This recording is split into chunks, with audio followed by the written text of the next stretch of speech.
My name is Meredith Fisher, and by 33, I had designed data systems processing 400 million transactions every day across 9 states.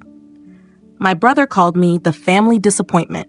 He said it during his wedding rehearsal dinner in front of 200 guests, standing beside the bride's millionaire father. My parents supported him. My mother added her favorite line, the one she had perfected over the years. Then the man Liam was trying hardest to impress looked at me, paused, and said 5 words that changed the entire night. What happened after that? What it cost Liam? What it cost my parents? And what it finally gave me permission to stop carrying? None of them expected. Honestly, I didn't either. Welcome back to Calm Drama Stories. Quiet stories about ordinary women, impossible families, and the moment truth finally speaks for itself. If you've ever been the person nobody celebrated, this story is for you. Leave a comment and subscribe. Let me take you back to where it began. 6 weeks before the wedding, on a Tuesday evening in March, I was sitting in my apartment in Charlotte, eating leftover soup when my phone buzzed. It was a notification from a group chat I had been removed from 3 weeks earlier. The Fisher Fam chat. They added me back, not to reconnect, not to apologize. My brother's message said, "Are you coming or not? Don't make it awkward." I hadn't been in the Fisher Fam chat since February. My mother created it 4 years earlier when Liam launched his startup and suddenly needed an audience for every milestone photo, every article mention, every bit of praise connected to his last name. The chat had 312 unread messages when I disappeared from it. I only noticed because the notification badge vanished. Nobody explained it. Nobody needed to. I scrolled further down. My mother had written, "Meredith, please confirm. Sienna's family is very particular about head counts." Sienna Calloway, Liam's fiancée, daughter of Gerald Calloway, the venture capital investor whose firm had backed 14 companies in the last 3 years, most of them in data infrastructure. I knew the name because everyone in my industry did. Callaway Ventures licensed infrastructure built on systems I helped design at Hion. At the time, I didn't think much about the connection. I was focused on the next message. My father, Roger Fisher, a man who usually communicated through silence, had typed a single sentence. It would mean a lot. That was more communication than I'd received from him in 2 years. I put the phone down and picked up my soup. The broth had gone cold. Here's what you need to understand about the Fisher family. We had one success story, and according to everyone in that house, it wasn't me, it was Liam. Liam, who dropped out of business school to launch Vidya, a data intelligence startup that raised $11 million and landed on 3 companies to watch lists before turning 30. And me? I was the daughter who built things nobody could see. The last time I visited home for dinner was in January. My mother had invited the Pattersons from next door. Nice people. Retired. The type who asked thoughtful questions and listened carefully to the answers. Mrs. Patterson asked what I did for work. Before I could answer, my mother waved her hand dismissively. "Oh, Meredith does computer things, databases or whatever." Then she smiled at Mrs. Patterson with the polished expression she always used in social situations. "We don't really brag about her." She said it casually, like saying they didn't keep sugar in the house. Mrs. Patterson looked uncomfortable. My father focused on his pot roast. Liam, who had driven in from Raleigh in a leased Audi, leaned back and smiled. The rest of dinner became a presentation about Vidya. My mother listed Liam's accomplishments like a museum guide walking through exhibits. The angel investment round, the partnerships, the office in the research triangle. She skipped the part where my parents withdrew $140,000 from retirement savings to cover his funding gap. I only knew because my father quietly mentioned it once during a phone call. "We believe in him," he said softly. "Your mother and I put in what we had." $140,000. 31 years of a principal's pension contributions and a dental hygienist's overtime shifts turned into equity in Liam's company. I didn't argue. I rarely did. That was my problem. Not that I trusted them, but that I stopped expecting fairness from them years ago. At Hion Systems, I was a senior data systems architect. I'd been there 6 years. The platform I built, Cascade, was a real-time data orchestration engine, handling routing pipelines for enterprise clients in finance, logistics, and healthcare. If you've ever used a debit card in the southeastern United States, there's a decent chance my architecture touched that transaction. Nobody outside Hyon knew that. My coworker Nora used to joke that I was the ghost holding up the building. I build the bones, I told her once. Other people walk around inside the finished structure. That spring, Hyon CTO forwarded me an invitation to speak at an infrastructure summit in Atlanta. My name appeared on the program beside 2 patents I co-authored and a keynote panel about scalable pipeline architecture. I almost declined, not because I couldn't speak publicly. I'd done it before, but because I'd spent so long being invisible that visibility felt uncomfortable. My therapist called it professional isolation. She said I had organized my life around being competent and unseen, and eventually both things would cost me more than I realized. I told her I had recently optimized a failover protocol that saved Hyon's biggest client 6 hours of downtime during a migration. Nobody celebrated it. Nobody posted about it in a family group chat. But when I checked diagnostics the next morning and saw 0 failed transactions across 9 routing nodes, I felt the kind of quiet satisfaction only builders understand. For a long time, I convinced myself that was enough. 2 weeks after the group chat reappeared, I drove to my parents' house in Gastonia. Officially, I was delivering replacement air filters my father had asked for. But really, I went because something in his 6-word message still made me want to believe family meant something in that house. The living room looked exactly the same. Same floral couch, same brass lamp. But above the fireplace sat something new. A glass trophy engraved with Rising Founder, Triad Business Journal, 2025. It sat between a framed photo of Liam shaking hands with an investor and a candle my mother never lit. There were no photos of me anywhere. Liam was in the kitchen eating a sandwich my mother had prepared for him. He was 30 years old and still ate sandwiches cut diagonally by his mother. He looked up and grinned. Every family needs one success story and one warning sign, right, Mar? My mother laughed. My father stared at his hands.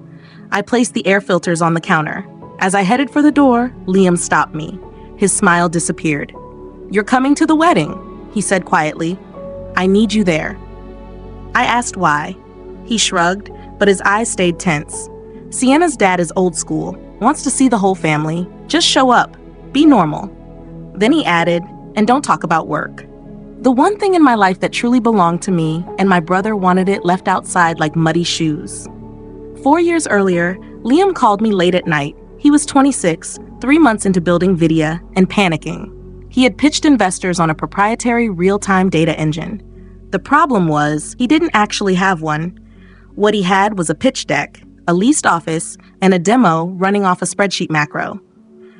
"I just need the core module," he told me. "Something functional for the demo. I'll hire real engineers later." He was my brother. My mother had already called twice that week telling me Liam was overwhelmed. My father even texted, "He could use your help." So I helped. For 3 weeks, I built a functional prototype, a simplified routing engine inspired by principles I used at Hyon, but written entirely from scratch on my own laptop during weekends and after midnight. Outside company hours, outside my employment agreement. I used my own logic, my own methods, my own naming systems. I wrote clean, documented modular code because that's how I build everything. We signed a consulting agreement. Liam promised me $10,000 in co-architect credit in the documentation. He paid me $1,500. The credit never appeared. What did appear 14 months later was Vidya's public product page describing their proprietary engine. I recognized it instantly. Same architecture, same module structure, even the same variable naming style in the API documentation. Liam had built Vidya on top of the bones I handed him. He renamed modules, redesigned the interface, and called it innovation. I said nothing. My mother would have called me bitter. My father would have gone silent. And Liam would have smiled and repeated that family helps family. So I closed the tab, filed the consulting agreement in a blue folder, and returned to building systems that actually worked. The blue folder stayed in the bottom drawer of my desk beneath old tax returns and a router manual I no longer needed. Inside was everything: the signed consulting agreement, a printed commit log showing 47 commits across 21 days, all authored by M. Fisher, A 3-page architecture specification filled with my shorthand notes and a coffee stain near the bottom corner. And one printed email from Liam sent at 2 a.m. Subject line, "Can you just make the demo work? I'll handle the rest." It was the last honest sentence my brother ever wrote about Vidya. I didn't keep the folder as legal evidence. I kept it because I archive my work. Always have. Every design, every specification, every system. It's the same instinct that makes me back up files in 3 locations and label every cable in my apartment. That night, after visiting my parents, I returned home, reheated soup, and sat in silence. I opened the drawer, looked at the blue folder, ran my thumb across the tape, then closed it again. Whatever Liam was pretending to build, whatever my parents invested themselves into, it wasn't my responsibility anymore. At least that's what I kept telling myself. Nora told me not to attend the wedding. We were eating lunch in Hyon's break room, turkey wraps from the place on Trade Street that used way too much mustard. When I explained the situation, she looked at me the same way senior engineers look at junior developers about to push dangerous code into production. "Why would you go?" she asked. "They treat you like furniture." I couldn't really argue with her, but something inside me had shifted since January. Maybe therapy helped.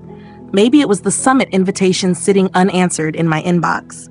Or maybe I was simply 33 years old and finally exhausted from making myself smaller so other people could feel bigger. "I'm not shrinking anymore, just so everyone else feels tall," I told her. Nora raised an eyebrow.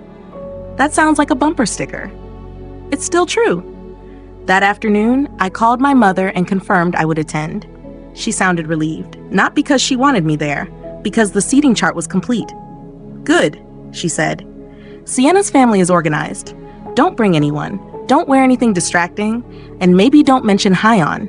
Liam gets sensitive when people compare. Compare. As if our careers existed on the same scale, as if building infrastructure and building investor presentations were the same thing." After hanging up, I stared at the blinking cursor on my monitor for a long time. I almost changed my mind. If you've ever convinced yourself to stay quiet just to keep peace inside a family, then you already know that feeling sitting in your chest. Stay with me, because the moment I walked into that ballroom, everything I had swallowed for years finally had somewhere to land. Subscribe so you don't miss what happened next. 3 weeks before the wedding, Vidya was everywhere. Liam appeared in a regional tech publication under the headline, "The Quiet Disruptor: How One Founder Built a Data Engine That Could Change the Industry." I read it during a code review. The article described Vidya's proprietary real-time intelligence engine as a revolutionary breakthrough in pipeline orchestration. The technical explanation quoted from Liam was nearly identical to sentences from the architecture specification I had written 4 years earlier. Not inspired by it, copied from it. The article also mentioned that Vidya was in advanced discussions with Callaway Ventures for a major Series A investment, Gerald Callaway's firm. The same firm whose portfolio companies already used Cascade, the infrastructure system I designed at Hyon. The irony wasn't subtle anymore. It felt like watching someone wear your coat in a photograph and tell people they bought it overseas. My mother shared the article in the Fisher fam chat with champagne emojis and the words, "Our boy." 12 relatives reacted with hearts and applause. I said nothing. Nobody noticed. That same week, Liam appeared on a local podcast. For 43 minutes, I listened to my brother describe technology he didn't build, solving problems he didn't understand, using terminology he learned directly from the specifications I wrote alone in my apartment at 2 a.m. while eating reheated pasta. He sounded polished, confident, convincing, like someone who had rehearsed the role so many times he eventually believed it himself. And the hardest part? The engine actually worked, because I made sure it did. I just wasn't included in the story anymore. A few days later, my mother called while I was reviewing load balancing configurations for Hyon's quarterly migration. She never asked what I was working on. She never did. "Meredith," she said carefully, "I need to talk to you about the wedding." Her tone carried that familiar tightness she used whenever she needed cooperation without questions. "Sienna's family is important. Gerald Callaway notices things. So when you're there, I need you to be supportive." I told her I would be polite. "I don't mean polite," she replied. I mean, don't discuss technical topics. Don't mention Hyon. Don't make Liam feel like you're competing with him." Then she paused. "For once, just let your brother have his moment." For once. As if I had ever tried taking one from him. I wanted to ask when she thought I had ever competed with Liam for anything. I wanted to ask why they invested $140,000 into a company they couldn't accurately explain. I wanted to ask what it cost her every time she dismissed me with that practiced phrase, "We don't brag about her." But I already knew the answer. My mother grew up terrified of being ordinary. Her father drove delivery trucks. Her mother cleaned office buildings. Nobody in her family went to college. Nobody built companies. And somewhere along the way, Diane Fisher decided Liam would become proof that she escaped that life. If she admitted I built something real, then she'd have to admit she spent decades investing in the wrong dream. That truth cost more than she could afford, so she paid for it with my silence. 10 days before the wedding, the Fisher fam chat exploded again. This time, it wasn't about seating arrangements or schedules. It was Liam, typing quickly, asking if I could take a quick look at technical documentation before an important meeting. He didn't say which meeting. He didn't explain why. He only wrote, "It's just a review, 1 hour max, family." I recognized the pattern immediately. It was the same rhythm as 4 years earlier. The same, just a quick favor that eventually became 3 weeks of building the foundation of his company. I scrolled through the group chat history. They had excluded me from planning discussions, venue updates, and seating arrangements I was never asked about. And buried between a caterer's menu link and Sienna's message about flowers was a text from Liam to my mother. "Don't worry. She won't understand what's happening anyway. She just builds back-end stuff." Back-end stuff. The code running his entire company was back-end stuff. I typed a response to his request. "Send me the documents." A few minutes later, he forwarded a 6-page technical summary of Vidia's infrastructure, the same summary I assumed would be presented to Callaway Ventures. I read it in 14 minutes. Most of the architecture overview was technically correct because it described my work, but the scalability projections were fabricated. The throughput numbers were inflated nearly threefold. And the section labeled proprietary innovation described a load distribution algorithm I had already published in a Hyon white paper 2 years earlier. Liam hadn't simply borrowed my code, he had built an entire identity around it. An identity where he was the visionary founder and the engine was his invention. Now he wanted me to proofread the story before handing it to his fiance's father. I closed the document. I didn't respond. The connection I should have made earlier came to me on a Monday morning during a regular stand-up meeting at Hyon. Our VP of Client Relations mentioned that Callaway Ventures had recently renewed their enterprise license for Cascade. "They're one of our longest-running infrastructure clients," she said. Gerald Callaway personally reviewed the architecture documentation when they first signed. He told our sales team it was some of the cleanest system design he'd seen in 20 years. Then she looked at me. "That was your work, Meredith." I nodded, took a sip of coffee, and stayed quiet. But in that moment, 2 separate thoughts finally connected. Gerald Callaway knew Cascade. Gerald Callaway was preparing to invest in Vidia. And Vidia's engine looked a lot like Cascade's younger sibling. Same framework, same logic, same fingerprints. If Callaway's analysts conducted serious technical due diligence, they would find coding patterns, naming conventions, and structural decisions that align directly with Cascade's architecture. And if they traced authorship, they would find the name M. Fisher. My name. I sat with that realization the way you sit with a headache you're not ready to treat. Aware of it, uncomfortable, choosing not to react. It wasn't my responsibility to monitor my brother's company. It wasn't my job to contact investors and explain that the system they were evaluating had been built by someone never credited, never properly compensated, and never publicly acknowledged. The truth already existed. It was sitting in the bottom drawer of my desk inside a blue folder waiting for nobody. If it mattered, it would surface naturally. If it didn't, I would continue doing what I had always done, building systems that worked while other people collected recognition. 2 weeks before the wedding, my family's pressure stopped being subtle. Liam texted me directly. Not in the family chat, not through my mother. A private message at 9 at night. Be there by 4, Hive. Sit where they tell you. Don't be late, and don't overdress. Sienna's family notices everything. I read the message twice. My brother was managing me like a variable inside a system he barely understood. I almost laughed. Then my father called.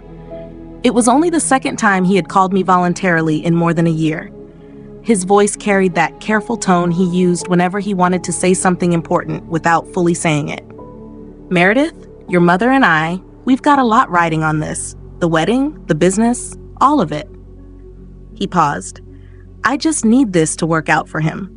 We put everything in. Everything.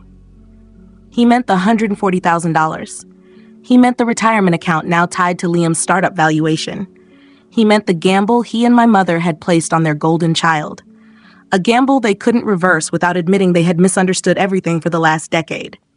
And unexpectedly, what I felt wasn't anger. It wasn't resentment either. It was sadness. A heavy, quiet sadness, like trying to close a box packed too full. My parents were scared. They were 60 and 62 years old, and they had traded their financial security for a company built on borrowed architecture and inflated projections.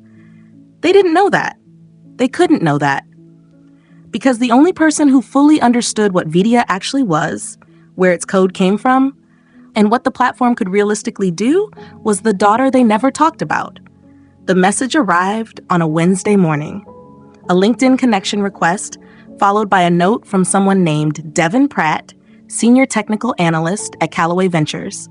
The note was professional, direct, and precise. Ms. Fisher, our firm is conducting a technical assessment of a portfolio candidate within the data infrastructure sector. During code review, we identified architectural patterns and module structures closely aligned with documentation attributed to your work on Cascade at Hyon Systems. We would appreciate an opportunity to discuss provenance and authorship of several foundational components. This is a routine element of our due diligence process. Would you be available for a brief call this week? I read it 3 times. My pulse stayed steady. Years of reviewing diagnostics under pressure had trained me for that, but my hands moved before my thoughts did. I opened the bottom drawer, pulled out the blue folder, placed it flat on my desk, opened it for the first time in over a year. The consulting agreement. Liam's rushed signature beside my careful one. The commit log. 47 entries over 21 days, all authored by M. Fisher. The architecture specification. 3 pages covered in margin notes and technical shorthand.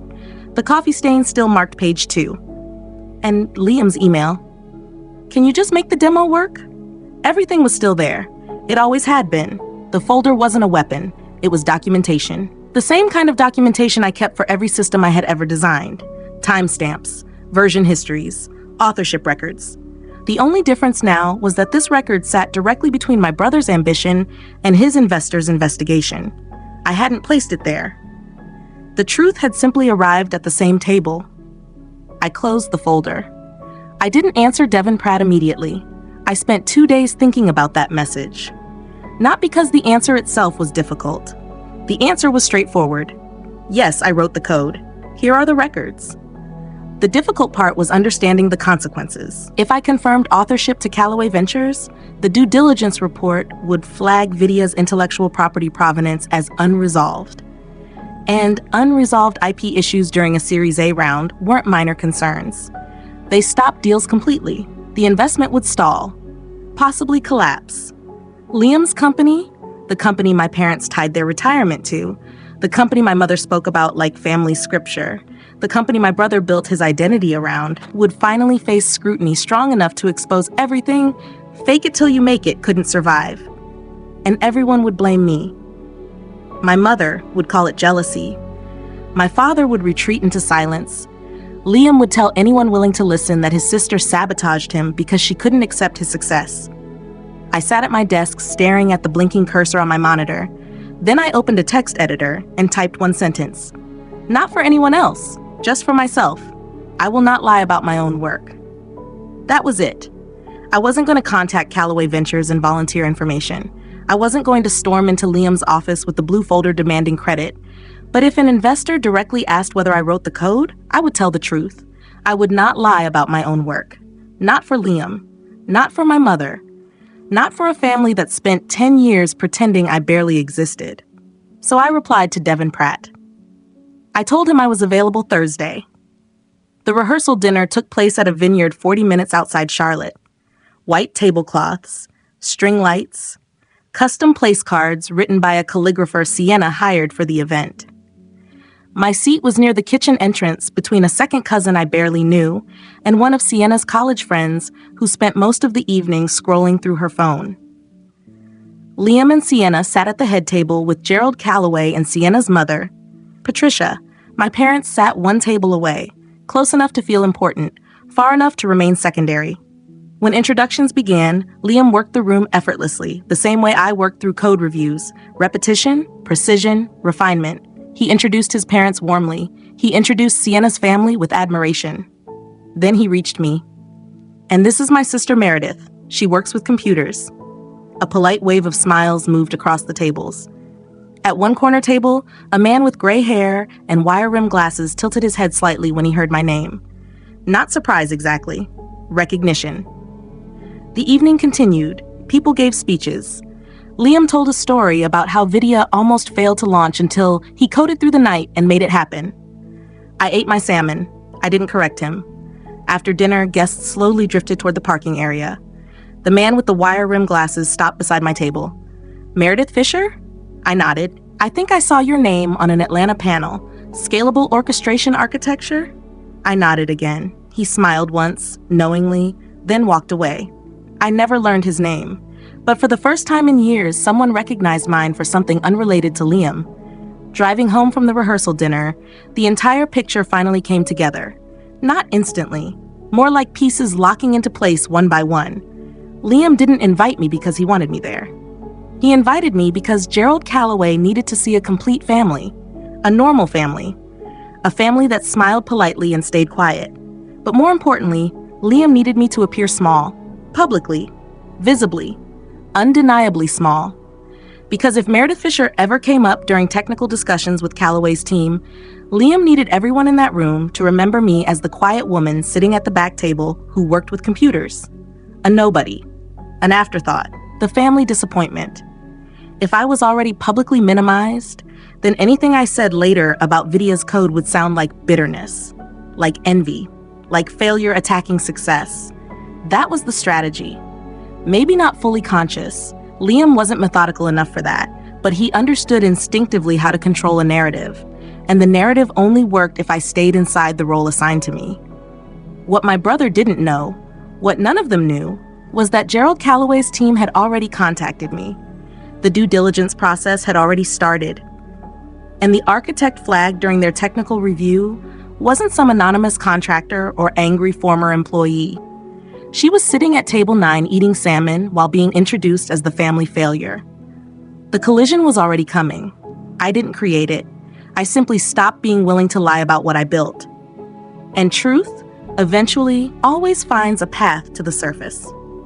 The wedding took place at Calloway Estate, 22 acres of rolling lawns, a stone manor house, and a reception hall with marble floors and ceilings tall enough to make people feel smaller walking inside.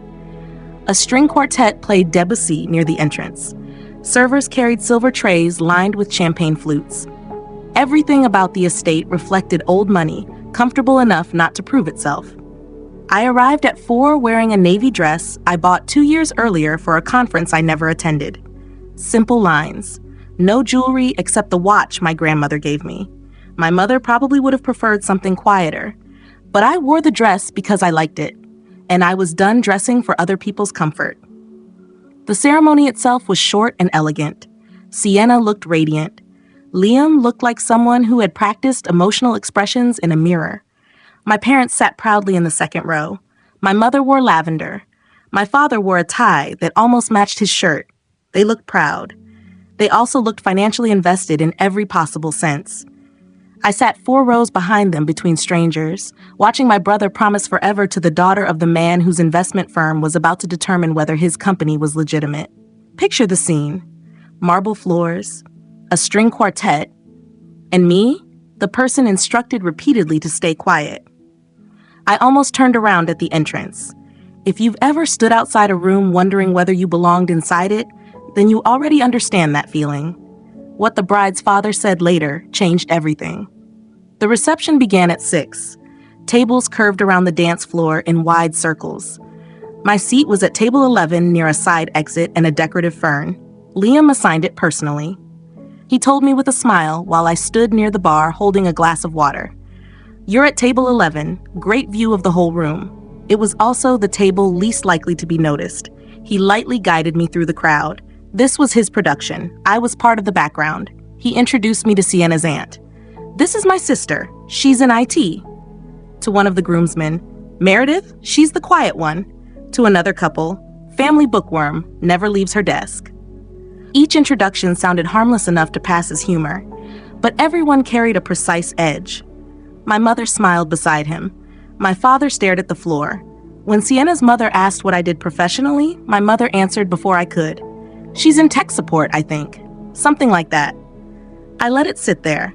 I let all of it settle quietly into the room. But when Liam squeezed my arm and whispered, "See? Nobody cares, just relax," I gently pulled my arm away. Not dramatically. Not enough to attract attention, just enough for him to notice. "You can introduce me," I said quietly. "You don't get to script me." He blinked once, then the familiar grin returned, the same grin that protected him from accountability his entire life. "Relax, sis. It's a party." Then he walked away. I stayed where I was, standing straight, holding my glass of water, waiting. Gerald Calloway entered the reception around 6:30. He had been taking photographs with the wedding party, and his arrival subtly shifted the atmosphere of the room. He was taller than I expected, gray at the temples, wearing his suit with the ease of someone who never needed clothing to prove status. His handshake was quick and direct. He didn't smile automatically. He observed first. Sienna kissed his cheek and guided him toward the table where my parents sat holding champagne glasses and performing their best version of a family with nothing hidden beneath the surface. Liam became louder around Gerald, more animated. He told a story about Vidya's newest partnership, which I knew was still only a letter of intent. Gerald listened carefully. He didn't interrupt. He didn't encourage. He watched Liam the way engineers monitor overloaded systems, waiting to see where pressure exposes weakness. I wasn't supposed to be near them. My table was across the room, but the bar stood between us, and I was still holding my water when Liam noticed me. His expression changed instantly. Not affection. Opportunity. "Dad, come here," he called. "You haven't met my sister yet." The words were directed at Gerald, but the performance was for me. Liam reached out and pulled me toward the group the way someone pulls luggage from a conveyor belt. Efficient. Careless. Intentional. Gerald turned toward me. My mother straightened in her chair. My father lowered his champagne glass. And Liam, smiling broadly enough for nearby tables to hear, rested one hand on my shoulder and announced, "This is our family failure." He laughed immediately afterward, the kind of laugh designed to invite everyone else to join in. A few guests did. My mother lifted her glass slightly and added her favorite line, the one she had polished at dinner tables, church gatherings, and neighborhood cookouts until it sounded effortless. "We don't brag about her." She said it to Gerald's wife Patricia with the tone of someone making harmless conversation. Like modesty, like politeness, like one child simply mattered more than the other. My father stared down at his plate. Liam squeezed my shoulder, and I stood completely still. I didn't smile. I didn't laugh along. I didn't play the role they assigned me years ago. The quiet sister who absorbed every joke so the golden child could shine brighter standing beside her shadow. I stood with my back straight, my hands at my sides, and my expression completely neutral. For 33 years, I had been the punchline, and I was done laughing on cue. Gerald Calloway hadn't spoken yet. He watched Liam deliver the joke. He watched my mother add her line. Then he slowly turned, the way someone turns when they are rethinking everything they believed about the room around them. And he looked directly at me. Not at Liam. Not at my parents. At me. His expression shifted slightly. No dramatic reaction, no visible shock, just a tightening around the eyes, a stillness settling into place. Gerald Calloway spoke quietly. The string quartet had paused between songs, and his voice carried farther than he probably intended, or maybe exactly as far as he intended. "So it's you," he said. "This is unexpected." 2 sentences. That was enough to change the room. Liam's smile froze. My mother slowly lowered her champagne glass. Patricia Calloway looked toward her husband with the expression of someone who recognized that particular silence and understood what usually followed it. "I'm sorry," Liam said quickly, still smiling even though the smile no longer matched his face. "Do you two know each other?" Gerald ignored the question. His eyes stayed on me. "Meredith Fisher," he said, not asking, confirming. "Cascade, High-On Systems," I nodded. "Yes." "Your architecture runs in 11 of my portfolio companies." 12, I corrected calmly. MedSync migrated to Cascade in January. Gerald's jaw tightened slightly. Not anger. Calculation. Like a man realizing there was an important variable missing from the equation he had been working through. "Devon's report flagged the provenance issue last week," he said quietly, almost to himself. "I assumed the M. Lab Fisher listed in the authorship records was a contractor or maybe a coincidence." Then he looked at Liam, then back at me. "You're his sister?" "Yes. And you built the foundational modules Vidia's engine is based on?" I didn't hesitate. I didn't soften the answer. I didn't adjust it to protect anyone's feelings. "I wrote the original architecture. The consulting agreement is dated 4 years ago. The commit history is mine." The room became very quiet, not silent. Glasses still clinked somewhere nearby. Conversations continued at distant tables. But the small circle surrounding us, Liam, my parents, Patricia, Gerald, and me, had become its own atmosphere. Liam moved first. He stepped between Gerald and me, and within seconds his posture shifted from confident host to cornered man. "Okay, wait. She's exaggerating. She helped with an early prototype, that's all. Everything Vidia is now, the engine, the platform, the product, that's my team, my vision." Then he laughed weakly and looked at Gerald. "You know how family is. People always think they contributed more than they actually did." Gerald tilted his head slightly. "The architecture in your engine matches Cascade's published design structure at a foundational level," he said. "Devon's report identified identical naming conventions, dependency trees, and routing logic." He paused. "Can you explain the load distribution algorithm in your core pipeline?" Liam blinked. The technical team handles those details. I'm the CEO. I focus on strategy." "And the algorithm?" Gerald asked calmly. "It's a weighted round robin with adaptive latency thresholds. Your documents describe it as proprietary. Can you explain how it works?" Liam opened his mouth, closed it, opened it again. Then he looked at me. Not with anger yet, with panic. The kind that comes when someone realizes they have reached the end of the runway. My mother stood abruptly. "Gerald, this is a wedding. This really isn't the time for—" "Diane," my father spoke quietly.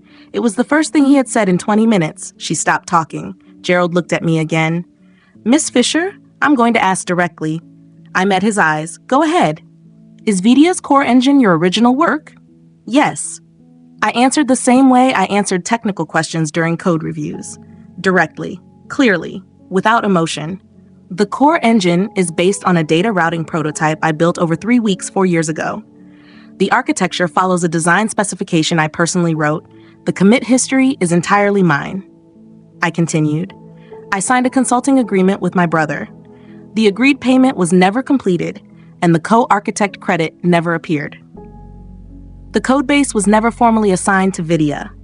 I built it independently on personal equipment outside the scope of my High-On employment agreement. "And the intellectual property was never transferred?" Gerald asked. "No. I wasn't performing. I wasn't emotional. I wasn't angry or triumphant. I was answering a direct question with documented facts. That had always been enough." Liam's face turned red. "You're doing this at my wedding?"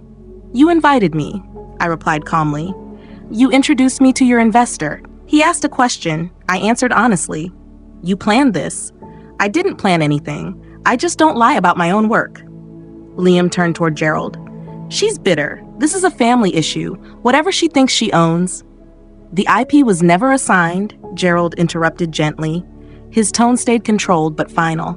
"If the company does not legally own its core architecture, the investment cannot move forward. This isn't personal. It's due diligence." My mother's face lost color. My father looked at me differently. Not angry, more like someone beginning to understand something painful. The room suddenly felt smaller. The quartet started playing again, Pachelbel's Canon, of all things. The music drifted through the silence surrounding us. What happened next unfolded gradually. like a building shifting under pressure before collapse.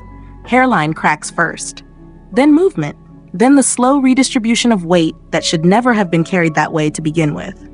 Gerald stepped back from Liam, not physically. He was already standing apart, but something in his posture changed. His shoulders straightened, his hands folded behind his back. It was the posture of a man who had reached a conclusion and was now simply following procedure. "Liam," Gerald said calmly, "I want to be clear.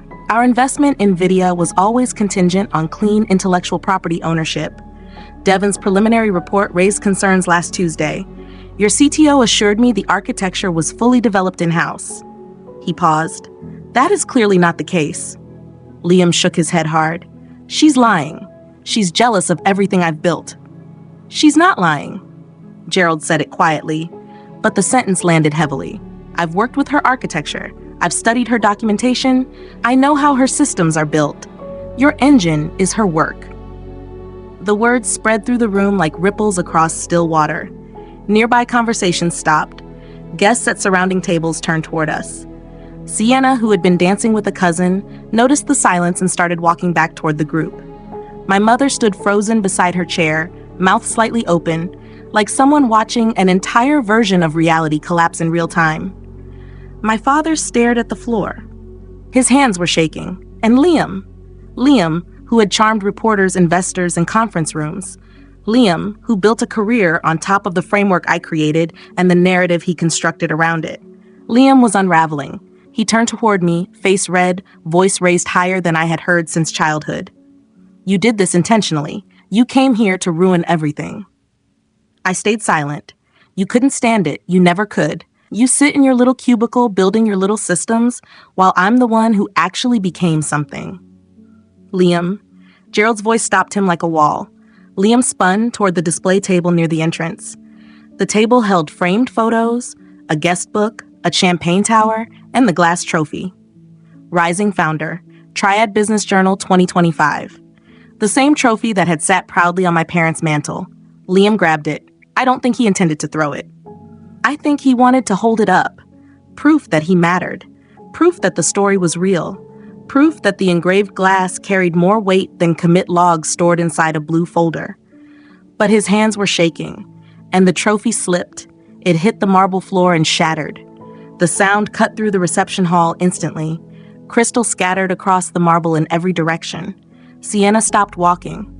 She stood motionless on the dance floor, staring at the man she had married only hours earlier. And the expression on her face wasn't anger. It was recalculation. The same expression I had seen earlier on Gerald's face. The expression of someone reviewing the numbers again and arriving at a completely different answer. Nobody moved. Pachelbel's cannon continued playing softly, and among the broken pieces of glass on the floor, the word founder remained visible on one larger fragment. My mother reacted first, not emotionally, strategically. She crossed the floor toward Gerald, heels clicking sharply against the marble, still holding a champagne-stained napkin. And she did what she had always done. She tried to renegotiate reality. "Gerald, please," she said quickly. "This is a family matter. Meredith has always been difficult. She's jealous, competitive. She doesn't understand business." "Mrs. Fisher," Gerald said calmly, "your daughter's architecture is licensed by my firm. Her published work is cited in multiple industry white papers. The systems she designed process more daily transactions than any product currently in my portfolio." He paused briefly. "I don't know what role she holds in your family, but in my industry, she is one of the most respected infrastructure architects in the Southeast." My mother opened her mouth, then closed it again. And for the first time in years, she actually looked at me. Not through her version of me, not through Liam, at me. For a fraction of a second, I saw fear. Real fear. The fear of someone who had spent 30 years building a story about her children only to hear it dismantled publicly by facts she couldn't argue against. Then the moment disappeared. Her expression hardened again. "Well, if she's so successful," she snapped, "why didn't she ever say anything? Why didn't she help her brother properly?" There it was, even now. Even with shattered glass on the floor and investors walking away, she still found a way to make it my responsibility. I didn't argue. There was nothing left to debate. The blue folder existed, the commit history existed, the consulting agreement existed. I didn't need to bring any of it to the wedding. The truth had already completed its own audit. Gerald's team asked the correct questions. I answered honestly. That was all. The conversation about money came later, the way money conversations always arrive in families who gamble everything on one version of success. Not in a boardroom, in hallways between dinner courses, in voices too loud for the setting and too quiet for the scale of what had just happened. My father pulled me aside near the coat room. His tie was loosened. His eyes looked wet. "The retirement, Meredith? Your mother and I put in $140,000. I nodded slowly. "I know. Is it gone?" "I don't know, Dad. That depends on what Vidya still has without the Callaway investment." He leaned against the wall. Suddenly, he looked older than 62, older than anyone should look at their son's wedding. And unexpectedly, I felt grief. Not for what Liam had done to me, for what my parents had done to themselves. My mother appeared at the end of the hallway and walked toward us quickly. "Meredith, you need to fix this." I didn't break it. "You didn't have to come here." "You told me to come. Liam told me to come. You added me back into the group chat so I could confirm attendance at an event where my job was apparently to stand still and stay small." Something flickered in her expression. Just for a moment. "I just wanted one thing to be proud of," she said quietly. Her voice cracked slightly. It was the most honest thing she had ever said to me. Then she straightened again. The wall returned. "You should have stayed quiet," she said. "You owed us that." And just like that, the moment ended.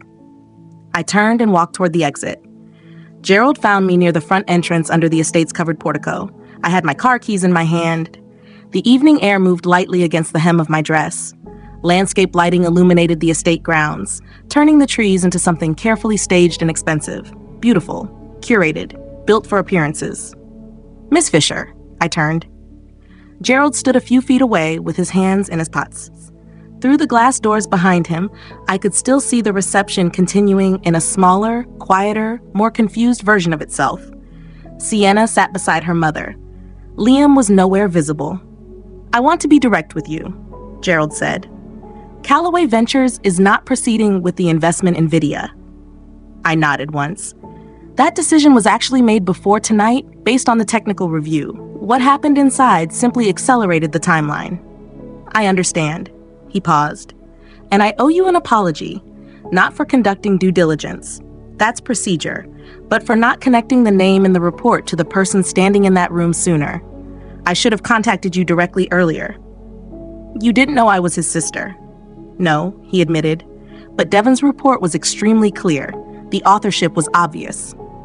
Then he had, "For whatever it's worth, your work has always spoken for itself."